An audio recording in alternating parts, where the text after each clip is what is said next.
Welcome, everybody. It's very nice to be here all together. Today, we are going to have a conversation with dear John Holloway on his last book, which is called Hope in Hopeless Times. We are so really excited to be hosting him again after many years, so many years. The last time we met was in Istanbul, and it was on the occasion of publication of in Turkish Crack Capitalism. The world was a different place then. It has changed a lot since then, I think. And maybe this is a good starting point to start our conversation on hope in hopeless times. Because maybe for those who may not know, Hope in Hopeless Times is the third book in a series that started with John's book, Change the World Without Taking Power. I think it was published in 2002. And it was followed by Crack Capitalism in 2010. And now the third book, Hope in Hopeless Times, of course, builds on the ideas that were developed in the first two books. It's obvious that all these three books do not stand on their own because there is a very specific question that runs all through the three books, which is the meaning of revolution, or maybe how to change the world. But it's also obvious that the worlds into which these books were born into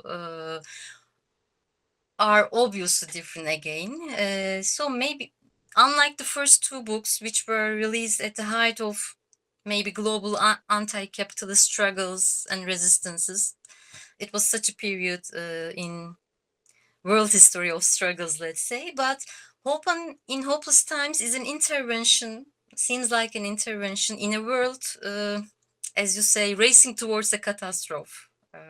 So that's a big change. Therefore, we really wonder what compelled you to speak of hope in such a hopeless time. Maybe it's something very difficult to do it now, but you do it now. So it's a very bold and inspiring attempt. Maybe we can start from there. Why are we speaking of hope in such a hopeless time? Like ours. Let's say. I, well, first, obviously, thank you very much. It's a delight to be with you again, even in hopeless times. Yeah. No, I think you're right. There is a change, definitely, in the world since Change the World Without Taking Power was first published in 2002, which, yeah, was really at the height of the alter, how do you call it, alter globalist movement. No. And now, yeah, when I think of the book, or when I try and think about the book, sometimes I think of it in terms of hope, and sometimes I think of it in terms of hopeless times and how difficult it is and how awful the situation is. No? But it's really, yeah, it's an attempt to say, well, I think it's two things. I mean, it's a question, isn't it? It's a question about whether we can go on thinking of revolution, whether we can really go on thinking about the possibility of overcoming capitalism. It's not obvious. I think when I was young, talk of revolution was in the air, and you thought, yes, of course, this is what we must do. This is what we must aim for. And that gets more difficult. It gets more difficult. You walk in the street, you read the papers, you see what's happening, and you think, well, how can we possibly think of revolution? Yeah, we can think of improvements. We can get rid of Erdogan. We can have a different, change things a bit. But how can we really think of revolution? Is that still possible, or is it just our own personal madness? No. And I think on the one hand, it's that, it's the feeling of, well, how, are we mad? Literally, but on the other hand, we think, well, these hopeless times, it's not just that it's bad today, and it's that we're in the middle of a dynamic. No, we're in the middle. Capitalism isn't just a nasty system. It is a system that has a dynamic, and it's a dynamic of destruction. Or it's a dynamic, I suppose, of creation and destruction. No? But what becomes more and more obvious at the moment is that the destruction and the potential of destruction is just growing and growing. And we see it. I mean, I suppose the one thing we cannot avoid seeing and saying is Gaza. No, and for you think of Gaza and you scream and you scream and you scream, and you just say, well, no, sorry, we can't give up the idea of hope. We can't give up the idea of changing the world. We can't give up the idea of breaking this dynamic of destruction. And we have to think, I suppose, not from how awful it is. Okay, we don't start thinking from there. We have to start thinking of what we can do, of our potential, our richness, our creativity, of what humanity could mean and does mean potentially, and how that is expressed, and how that is expressed in struggles. And then go on and try to understand how our richness constitutes the weakness of capitalism. So it's not just crazy. We actually do have a strength that often we do not see, we do not recognize, but that is there all the time, and that actually is pushing the whole system into crisis. I suppose that's really what I want to say. Yeah, I mean, hope becomes more difficult, but it also becomes more and more necessary.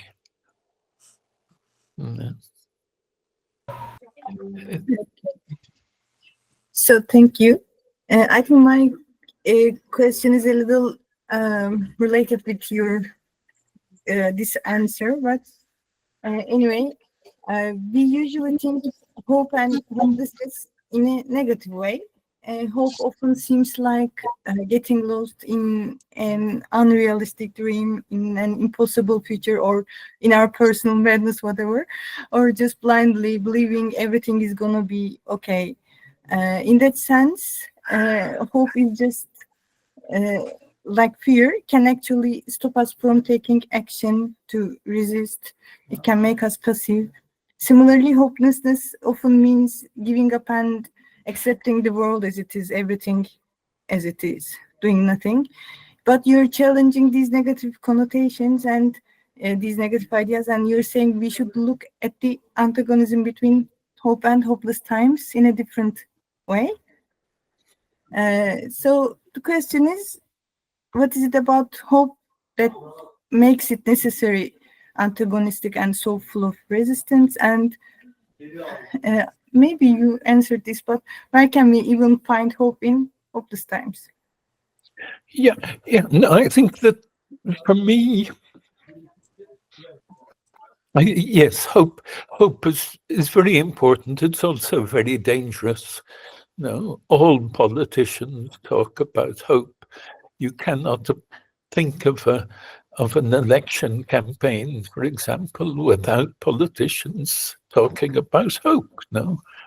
And I think when I started to write the book, I thought, well, no, people are going to tell me this is silly and this is dangerous, and it's dangerous to talk about hope because of course, we just get lost in our dreams. And for me, the distinction, I think what is important is the notion that I'm very influenced by Ernst Bloch, who wrote this wonderful book, The Principle of Hope. And he talks about what he calls a docta spes in Latin, a learned hope, a scientific hope, really. In other words, it's not just wishful thinking. It's not just thinking, oh, wouldn't it be nice if we could have a different society? But really, it's a kind of hope that pushes us to think about it scientifically in terms of, well, is this really justified? Can we really think of a real basis for hope? And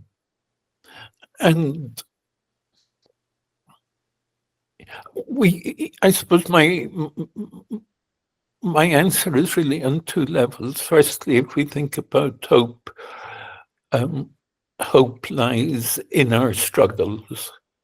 Hope lies in saying, no, we cannot accept this world of oppression and violence. We will fight against it in every way we can. We will, I don't know, struggle to change things where we can do it. But also, I mean, I think the left talks about that a lot. But the struggles go on and on and on and seem to have no effect because the whole system seems to be getting worse. And I suppose my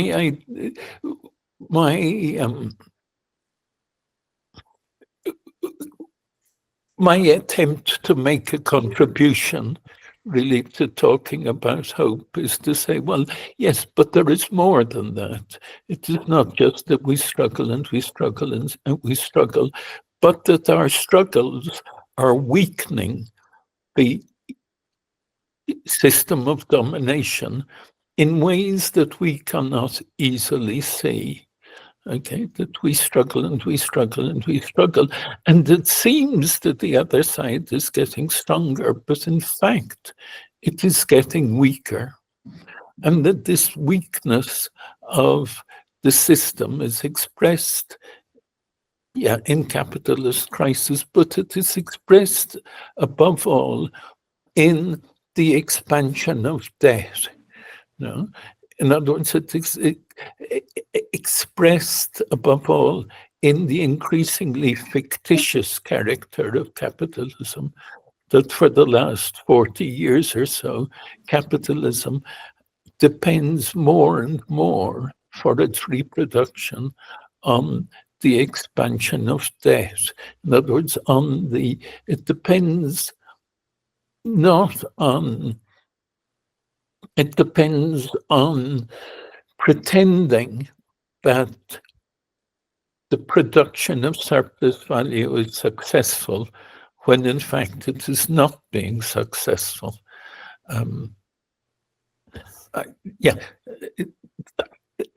I explain that more clearly in the book, but that's the idea. And that what this does is to make capitalism a very fragile system. Fragile in the sense of breakable, in the sense of uncertain, in the sense of volatile, of kind of changing from one thing to another. And that this gives us a hope in a peculiar sense. It gives us a hope. It can be dreadful because it also makes capitalism more violent. But it is really telling us that behind this violence, there is a fundamental weakness in the system. And that fundamental weakness in the system comes from our refusal to obey or our inability to obey. No, that's really what I'm trying to develop in the book. Yeah, because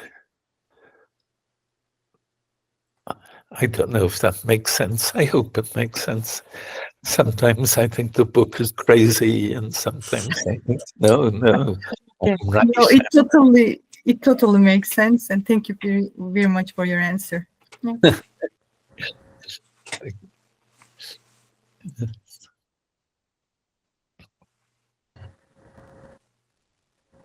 Sorry, my internet is. Do you hear me? Yes, Yes, indeed. we do. Okay. John, you mentioned the fragility of the capitalism or the weakness of the capitalism. I want to talk about the relation between the contemporary movements or struggles and the idea of the revolutionary hope. I mean, it is obvious that the tragic outcomes of the revolutionary movements of the 20th century had a great impact on the revolutionary hope throughout the world. The perspective of breaking of a social totality and the construction of a radically different society has been abandoned. I mean, the struggles of the 21st century, from Zapatistas to globalization movements, from Occupy movements to the contemporary feminist, anti-racist, and the ecological movements now have their own history. My question is, in this mean, do these movements give us reason to still believe in revolution? And if real hope means breaking from the logic of capitalism, are our struggles strong enough to keep that hope alive? Thank you. Yes, I think the answer has to be we don't know. No, I mean that hope. I think we used to think of revolutionary hope in terms of certainty, in terms of saying, yes, this is the way forward, we will win. And I don't think we can think of those terms anymore. I think we have to say, well, we don't know if we can win. We don't know, but we don't know if we can win, but we haven't lost yet. No, we haven't lost yet. And it's really important to think that maybe we can win. No, maybe we can win because this system is just it is so violent, but it is also so, it's not really working anymore. It's not, I mean, in a sense, it's never really worked, but there is a sense, I feel, of a kind of deeper social crisis than before. That there's a real feeling that capitalism is not giving people what it promises. It has never given people what it promises, but that goes deeper in a way. No, I mean, certainly if we think of post-war capitalism, there was a kind of social contract there in which said, well, okay, you hate your work, but you will get a little bit richer each year, and your children will have a better life than you do. I think that's very important. No? And people would say, okay, we'll close our eyes to things like Gaza, we'll close our eyes to to all these horrible things that are happening. But in return, capitalism will give us something. No, it will give us that a slightly better life each year. No, our children will have a better life. They will have more security. They won't be afraid of being hungry. And that is what is breaking down, I think. No, people no longer, and I think that's true probably throughout the world, that people no longer think, oh, our children are sure to have a better life than we do. No, now we think probably our children will be poorer than we are. Okay, there are some things, they will have smartphones, they will have laptop computers, they may be able to go off to, I don't know, where do you go from Istanbul? I don't know, to Athens for a weekend, whatever, that you can, maybe in that way they will be richer, but they will not have the same level of security as my generation. They will be poorer in very many ways, no? And they will be worried about their children as well, no? And natality, the birth rate is falling throughout the world, isn't it? It's partly because people don't have this confidence in what will happen afterwards. So I feel that there's a kind of a social contract which is breaking down. And that breakdown is being expressed partly in the anger of the right, the anger that is behind people like Trump and Milei and Orban and Erdogan, I suppose. But it is also an opportunity. It's an opportunity in the sense that the right will not be able to solve the problems. They will not be able to give people what they want. No? So I kind of feel, well, that opens a new world really for thinking about, different ways of bringing about change that no longer focus on the state, that really only can be mobilized in communal ways in the end, or in ways that go beyond the state. Okay. Thank you. Thank you. Yeah. Thank you, John. Your last sentence is very much related to the question now I'm going to, I want to ask you now. So thank you for that as well. There's something you say in the last part of your book, and which is very much helpful for us in thinking of our own political context here.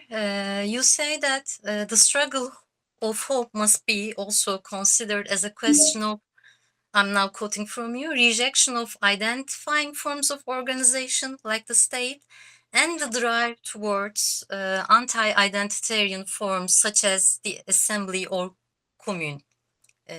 This was from you directly. We know that for you, the state and the commune may be defined as movements in opposite directions. Yeah. It is exactly the antagonism between them, perhaps, that makes it necessary to think of the state in terms of the anti-state, the commune, because of their antagonism.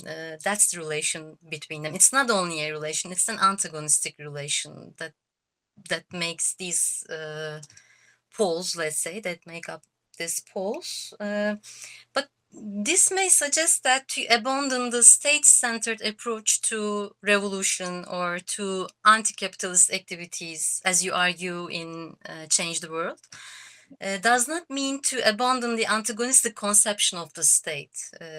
I think this was a misunderstanding about your argument, maybe, or critics like that are misunderstood. That doesn't mean to abandon the antagonistic conception of the state. I mean, criticizing the state-centered approach doesn't mean to ignore the struggle between the state and the commune, or the antagonistic relation between them, let's say. And now, considering the recent controversies around the return of the state in the last few years through various forms of intervention in crises, wars, and genocides, how do you think the antagonism between the commune and the state shape our world today? And how can the recognition of this antagonism contribute to the anti-capitalist change or the meaning of revolution today, we may say? Or perhaps we can put it the other way around and ask if this antagonism is already an extension of the anti-capitalist thinking. Are they complementary or are they merging into each other? Because usually we see that we are in the habit of separating the antagonism between commune and the state from anti-capitalist thought, as if they are developing on different terrains of thought. Do you think it like in this way, or how do you see it? What's your opinion about that?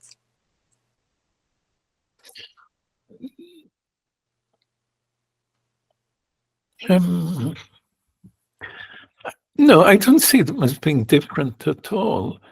I suppose, I think it's, yeah. If you think from the scream, no, I keep on going back to the first line of Change the World. And, in the beginning is the scream. And I think that it is important to think, well, why are we here? Why are we talking like this? Why this conversation? And it is because, in some sense, we said we share a scream. No, we share a discontent, we share an anger, we share a horror about what's going on. The question is how do we express that? And in the whole tradition, anti-capitalist tradition, there are really two ways of expressing it. There are two traditions, aren't there? One is to think of in terms of the state. We'll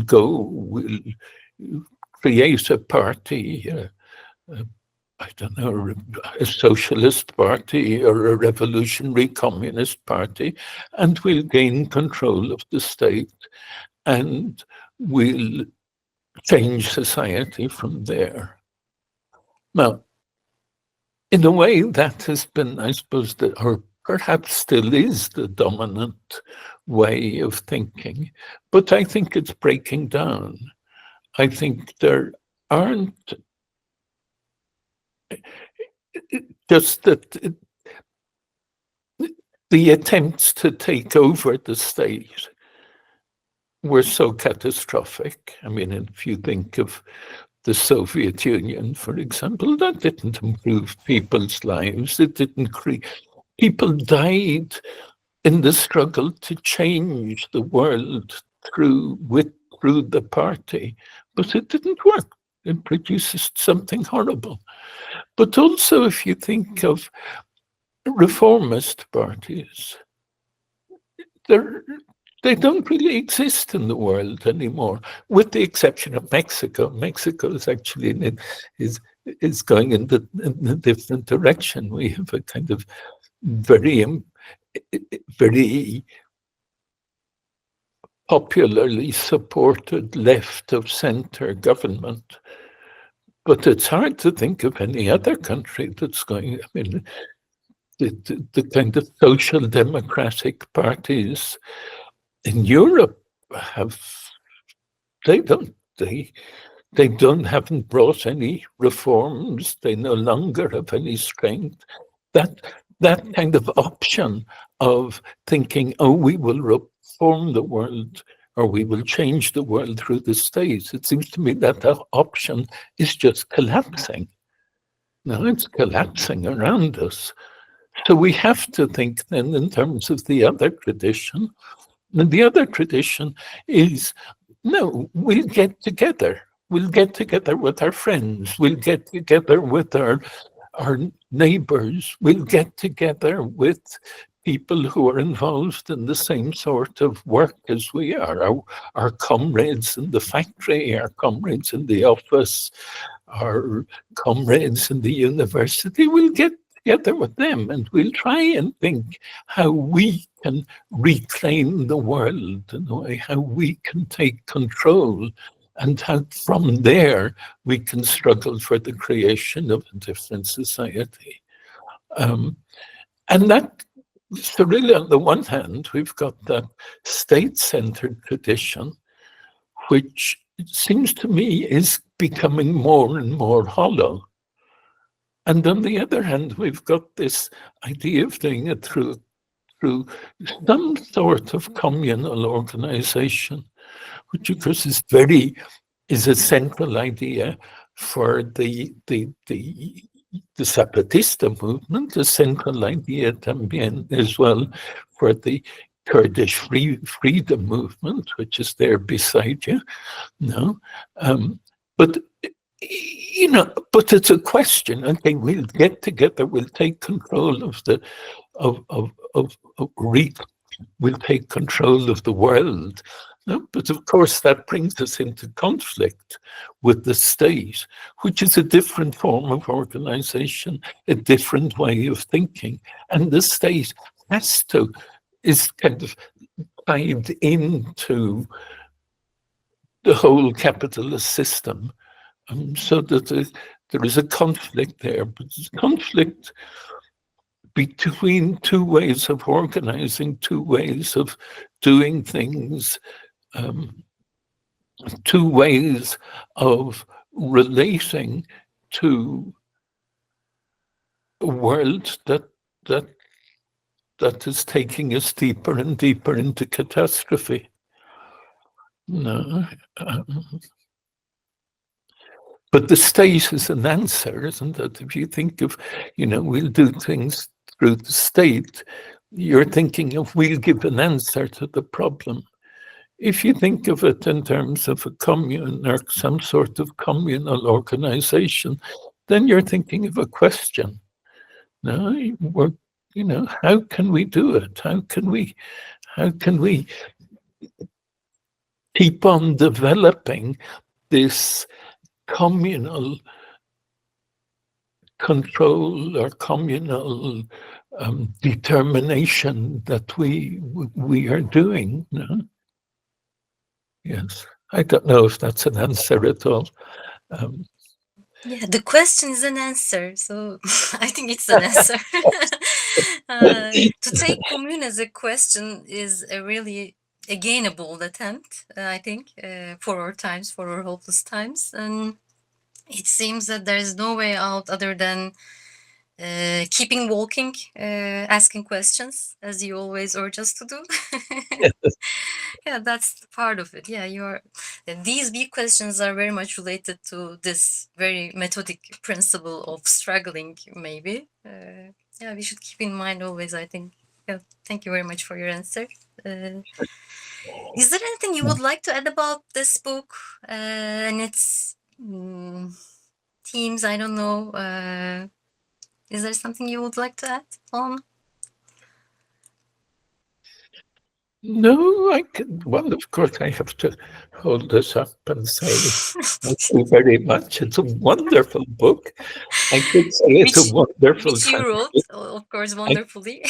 I could say it's a wonderful translation, but I confess that I haven't read the Turkish. But we guarantee our readers that it's a wonderful writing. We cannot guarantee whether the translation is so perfect or wonderful, but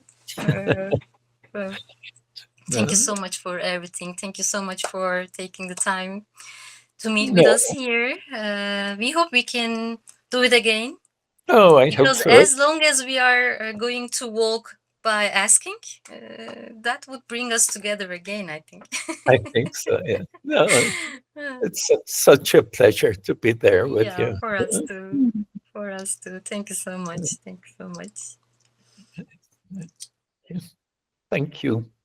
Thank you.